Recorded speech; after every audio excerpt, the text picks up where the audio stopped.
Assalamualaikum warahmatullahi wabarakatuh. Halo sahabat, jumpa lagi di channel pembelajaran bahasa Inggris untuk pemula.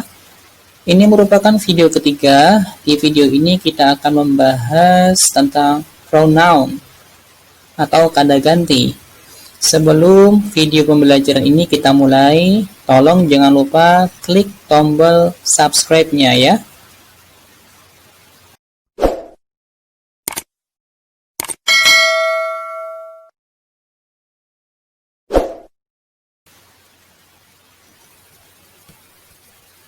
Pronoun, kata ganti. Apa itu pronoun atau kata ganti? Pronoun atau kata ganti adalah kata yang digunakan untuk menggantikan noun atau noun phrase. Noun kita bahas di video kedua adalah kata benda. Sedangkan noun phrase adalah kumpulan kata yang membentuk kata benda. Berikut contoh pertama di mana pronoun menggantikan noun. Heru is a student. He is my friend. Heru adalah seorang siswa. Dia adalah temanku. Heru di sini merupakan noun. Dan he atau dia di sini merupakan pronoun. Kata he atau dia di sini menggantikan Heru yang merupakan noun.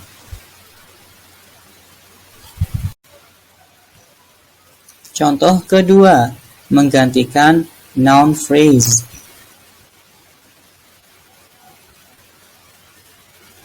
The beautiful girl is Annie. She is a singer. Gadis cantik itu adalah Annie. Dia adalah seorang penyanyi. Kata the beautiful girl atau gadis cantik itu merupakan noun phrase. Sedangkan she atau dia merupakan pronoun.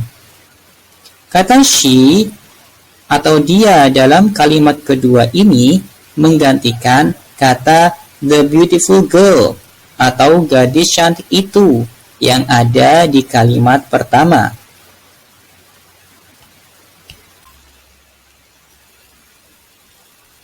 Lalu, apa sajakah jenis-jenis pronoun? Yang pertama ada personal pronoun. Yang kedua, ada possessive pronoun. Yang ketiga, ada reflexive pronoun. Yang keempat, ada reciprocal pronoun. Yang kelima, ada demonstrative pronoun. Yang keenam, ada indefinite pronoun. Yang ketujuh, ada interrogative pronoun. Yang kedelapan, ada relative pronoun. Mari kita bahas jenis-jenis pronoun berikut satu persatu.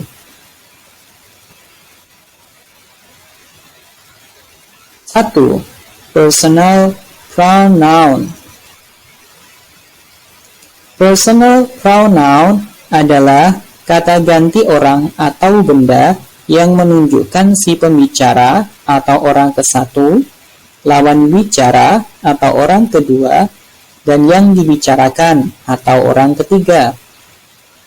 Berikut merupakan personal pronoun. First person atau orang ke-1 atau pembicara. Singular, bentuk tunggalnya adalah I atau saya, sedangkan plural atau bentuk jamaknya adalah we atau kita. Second person atau orang kedua atau lawan bicara. Singular, bentuk tunggalnya adalah you atau kamu, dan bentuk plural atau jamaknya adalah you atau kalian. Third person atau orang ketiga atau yang dibicarakan. Bentuk tunggalnya atau singularnya adalah she, he, dan it. Artinya dia. Sedangkan bentuk plural atau jamaknya adalah they atau mereka. Lalu, apa fungsi personal pronoun? Dalam kalimat, fungsi personal pronoun yang pertama sebagai subjek, yang kedua sebagai objek. Berikut contoh dari fungsi personal pronoun sebagai subjek. I study English. Saya belajar bahasa Inggris. Kata I dalam kalimat tersebut berfungsi sebagai subjek. Contoh kedua adalah she works hard. Dia bekerja keras. She dalam kalimat ini berfungsi sebagai subjek. Sekarang kita ke objek, contohnya sebagai berikut. Tony always help me. Tony selalu membantuku. Kata me dalam kalimat tersebut merupakan objek. Contoh kedua, Yuda met her yesterday. Yuda bertemu dia kemarin. Dalam kalimat ini, her merupakan objek. Berikut ini merupakan pronoun yang difungsikan sebagai subjek. Yang pertama ada I, artinya aku atau saya. Yang kedua ada you, artinya kamu atau kalian. Yang ketiga ada we, artinya kita atau kami. Yang keempat ada they, artinya mereka. Yang kelima ada she, artinya dia, digunakan untuk perempuan ya. Yang keenam ada he, yang artinya dia, digunakan untuk laki-laki. Selanjutnya ada it, artinya dia atau ia atau itu, digunakan untuk hewan, benda, atau keadaan. Sedangkan pronoun yang difungsikan sebagai objek adalah sebagai berikut. Sekali lagi, pronoun yang difungsikan sebagai objek sebagai berikut. Yang pertama ada me, yang artinya aku atau saya. Yang kedua ada you, yang artinya kamu atau kalian. Yang ketiga ada us, artinya kita atau kami. Yang keempat ada them, artinya mereka. Yang kelima ada her, yang artinya dia, digunakan untuk perempuan. Selanjutnya ada him, artinya dia, digunakan untuk laki-laki. Yang terakhir ada it, artinya dia, ia, atau nya, digunakan untuk hewan atau benda atau keadaan. 2. Possessive pronoun. Possessive pronoun adalah pronoun atau kata ganti yang menunjukkan kepemilikan atau kepunyaan. Possessive pronoun dibagi menjadi dua. Yang pertama adalah dependent, yang kedua adalah independent. Mari kita bahas satu persatu. Dependent. Dependence kalau dalam bahasa Indonesia artinya bergantung atau tidak dapat berdiri sendiri.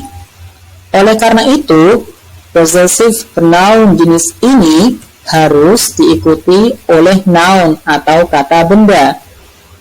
Contohnya, that is my house. Itu adalah rumahku. Contoh yang kedua, your bag is heavy. Tas kamu berat.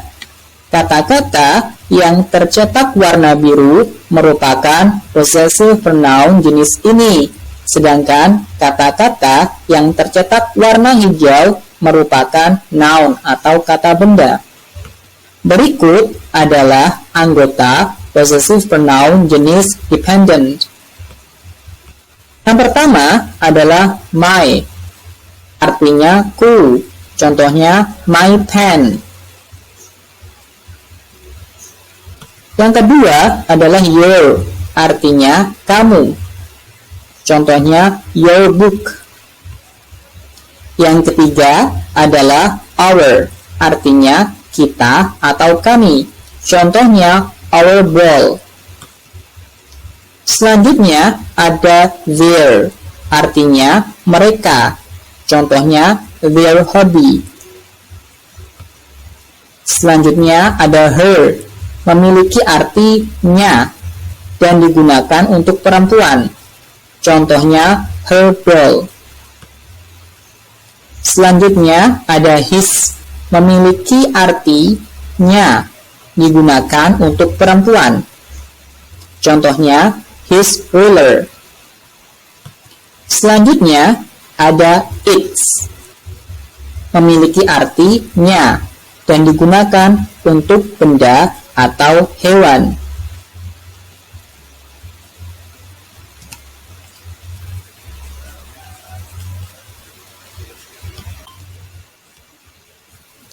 Independent. Independent kalau dalam bahasa Indonesia artinya yang berdiri sendiri atau tidak bergantung dengan yang lain. Oleh karena itu, possessive pronoun jenis ini tidak diikuti oleh noun atau kata benda. Contohnya, the book is mine. Buku itu milikku. Contoh yang kedua, this car is his. Mobil ini miliknya.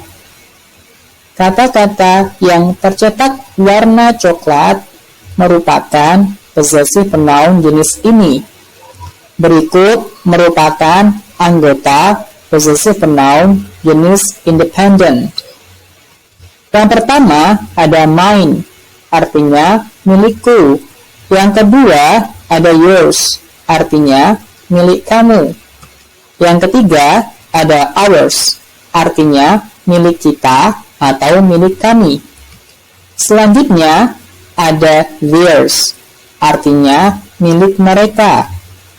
Selanjutnya ada hers, digunakan untuk perempuan, memiliki arti miliknya atau milik dia. Selanjutnya ada his. His digunakan untuk laki-laki dan memiliki arti miliknya atau milik dia. Selanjutnya ada its. Its digunakan untuk benda atau hewan dan memiliki arti miliknya. 3. Reflexive pronoun. Apa itu reflexive pronoun? Reflexive pronoun adalah kata ganti yang merupakan pantulan dari pronoun itu sendiri, atau orang itu sendiri, atau benda itu sendiri. Berikut merupakan anggota dari reflexive pronoun. Yang pertama ada myself. Myself itu memantul pada pronoun I. Yang kedua ada yourself atau yourselves, memantul pada pronoun you. Yang ketiga ada ourselves, memantul pada pronoun we. Yang keempat ada themselves, memantul pada pronoun they. Yang kelima ada herself, memantul pada pronoun she. Selanjutnya ada himself, memantul pada pronoun he. Yang terakhir ada itself, memantul pada pronoun it. Lalu, apa fungsi dari reflexive pronoun. Reflexive pronoun memiliki 3 fungsi. Yang pertama adalah memberi penekanan pada subjek dan memiliki makna sendirilah. Contoh, Adi himself wrote the letter. Adi sendirilah yang menulis surat itu. Contoh yang kedua adalah she herself cooks rice. Dia sendirilah yang memasak nasi. Fungsi kedua adalah menggantikan makna alone atau sendirian. Contoh, I had breakfast alone. Saya sarapan sendirian. Kata alone di sini bisa digantikan dengan kata by myself, sehingga berubah menjadi I had breakfast by myself. Fungsi yang terakhir adalah menjadi objek jika subjek dan objeknya sama. Contoh, you love yourself. Kamu mencintai dirimu sendiri.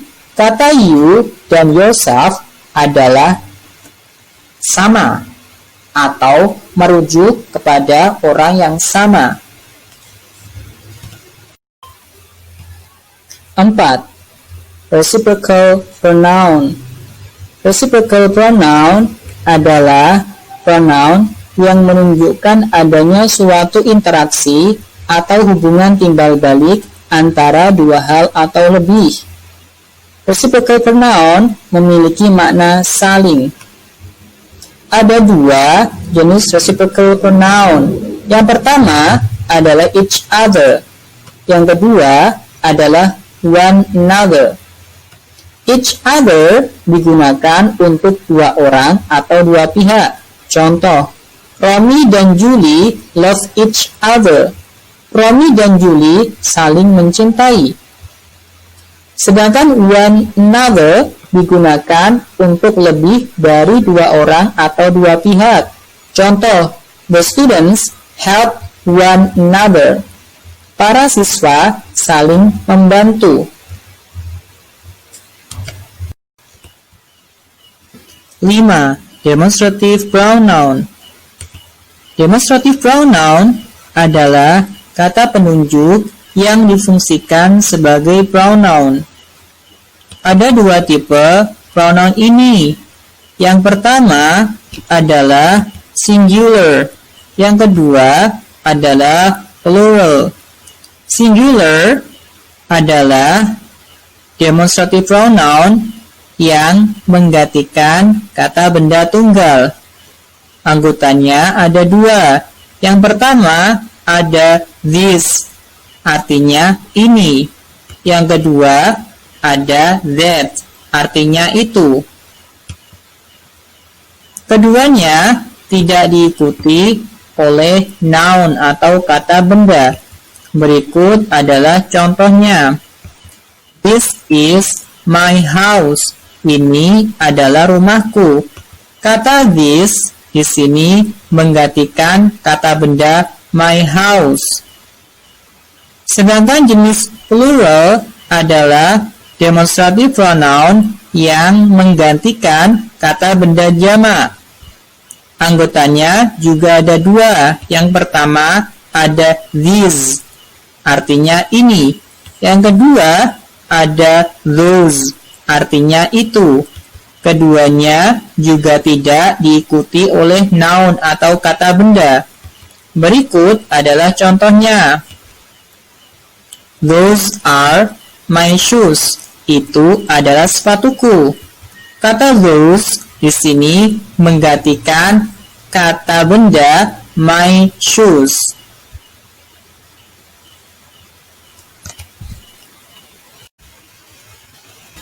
Catatan.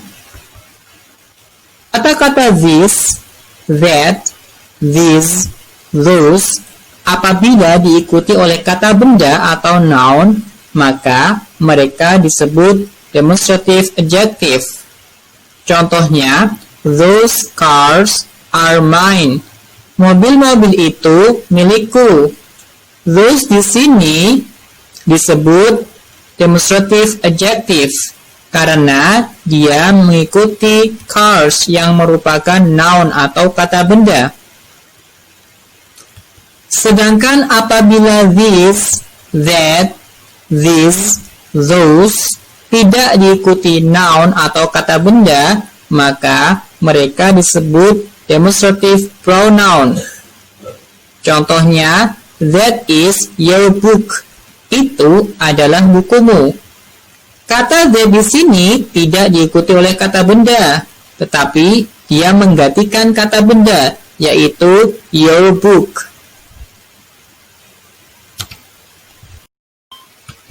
Enam, indefinite pronoun. Apa itu indefinite pronoun?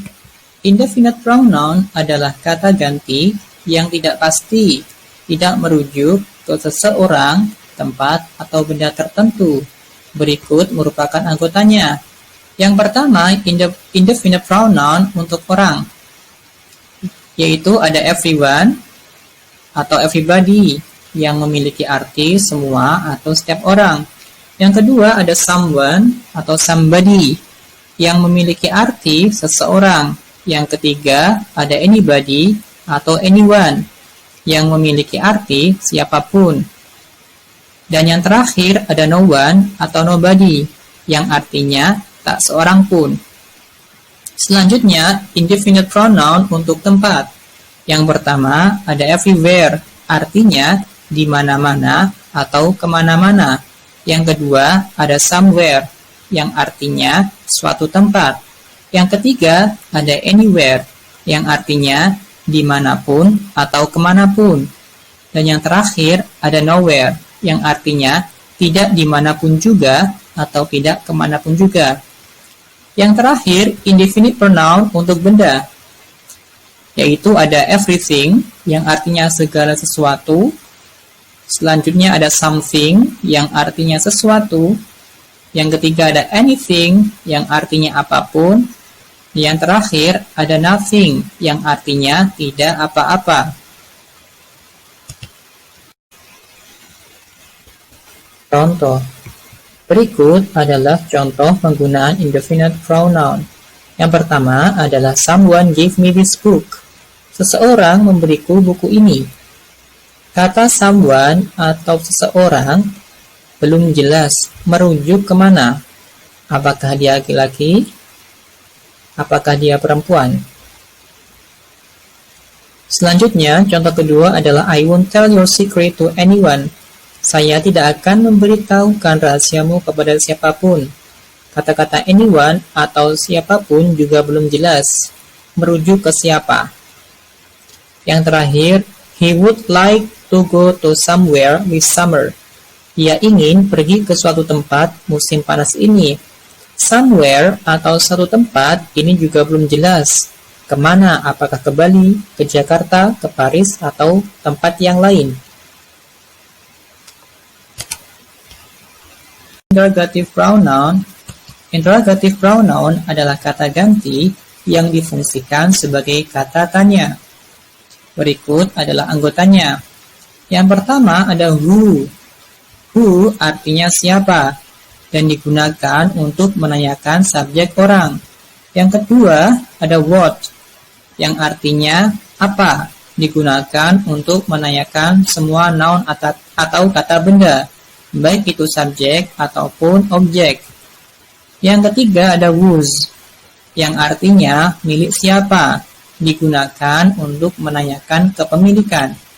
Selanjutnya ada which, yang artinya yang mana, digunakan untuk menanyakan semua noun atau kata benda.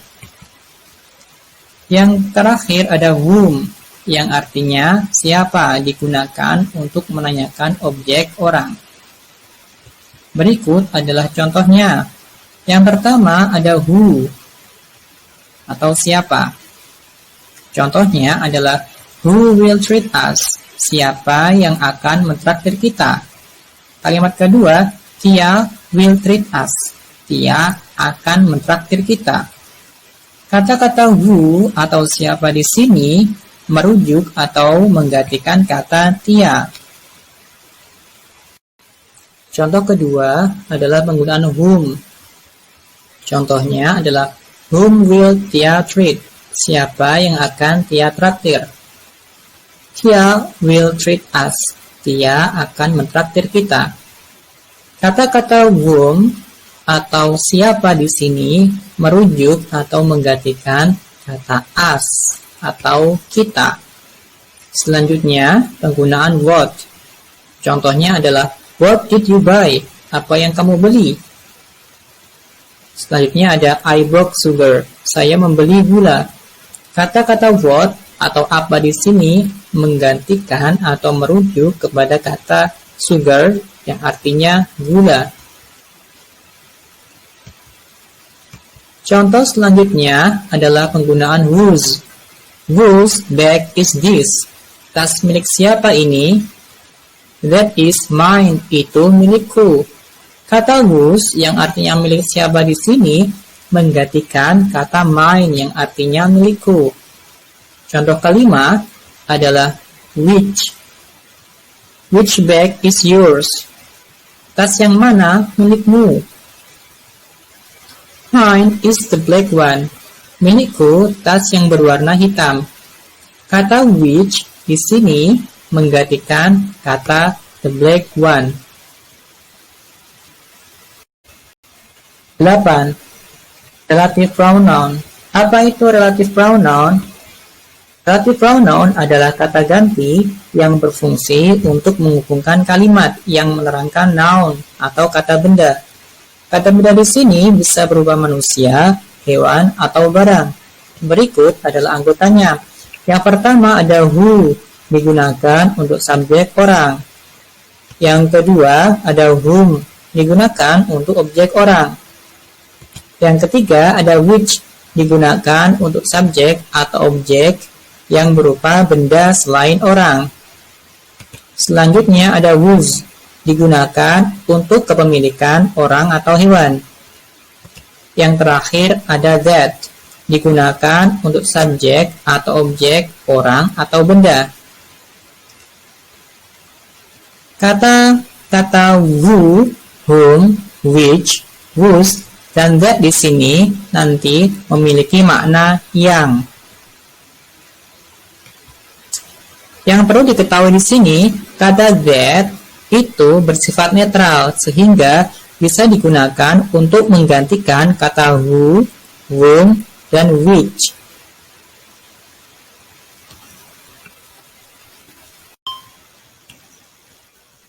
Contoh pertama, penggunaan who atau that untuk subjek orang. Kalimat pertama, Yuda is a doctor. Yuda adalah seorang dokter. Kalimat kedua, he lives in Jakarta. Dia tinggal di Jakarta. Kata he yang ada di kalimat kedua ini berkedudukan sebagai subjek dan he di sini merujuk kepada kata benda Yuda. Sehingga kedua kalimat ini bisa digabungkan dengan menggunakan relative pronoun who atau that. Dan akan berubah menjadi seperti ini. Yuda, who atau that lives in Jakarta, is a doctor.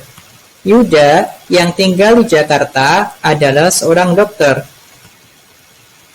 Contoh kedua, penggunaan whom atau that untuk objek orang. Kalimat pertama, Tia will go to Surabaya. Tia akan pergi ke Surabaya. I met her yesterday. Aku menemuinya kemarin. Kata her dalam kalimat kedua ini merupakan objek dan merujuk ke kata Tia. Sehingga kedua kalimat ini bisa digabungkan dengan menggunakan relative pronoun whom atau that. Dan akan berubah menjadi seperti ini. Tia, whom atau that I met yesterday, will go to Surabaya. Tia yang aku temui kemarin akan pergi ke Surabaya. Contoh ketiga, penggunaan which atau that untuk subjek atau objek yang digunakan untuk benda selain orang. A untuk subjek. Kalimat pertama, the hat is cheap. Topi itu murah.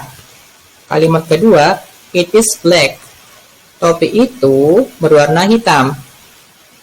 Kata it dalam kalimat kedua ini merupakan subjek. Dan kata it ini merujuk kepada kata the hat.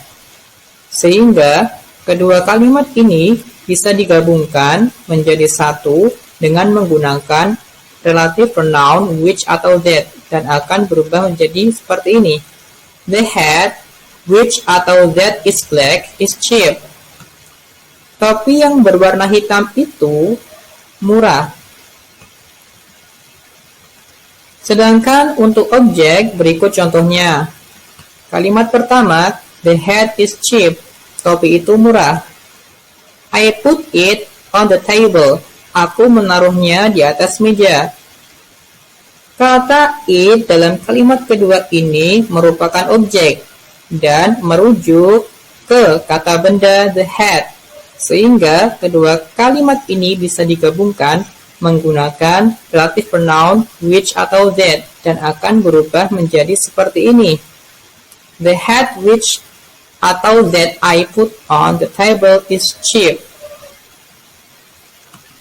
Topi yang aku taruh di atas meja itu murah. Contoh keempat, whose untuk kepemilikan orang atau hewan. Contoh yang pertama untuk kepemilikan orang. Kalimat pertama adalah Ronnie is my friend. Ronnie adalah temanku. His house is near our school. Rumahnya dekat sekolah kita. Kata his di sini merupakan kata ganti kepemilikan yang merujuk kepada Ronnie. Sehingga kedua kalimat ini bisa digabungkan menjadi satu dengan menggunakan relative pronoun whose dan akan berubah menjadi seperti ini. Ronnie, whose house is near our school, is my friend. Ronnie, yang rumahnya dekat sekolah kita, adalah temanku. Contoh kedua untuk kepemilikan hewan. Kalimat pertama adalah I have a cat. Aku punya kucing. Its tail is long. Ekornya panjang. Kata its di sini merupakan kata ganti kepemilikan yang merujuk kepada cat. Sehingga kedua kalimat ini bisa digabungkan menjadi satu dan menjadi seperti ini. I have a cat whose tail is long. Aku punya kucing yang ekornya panjang.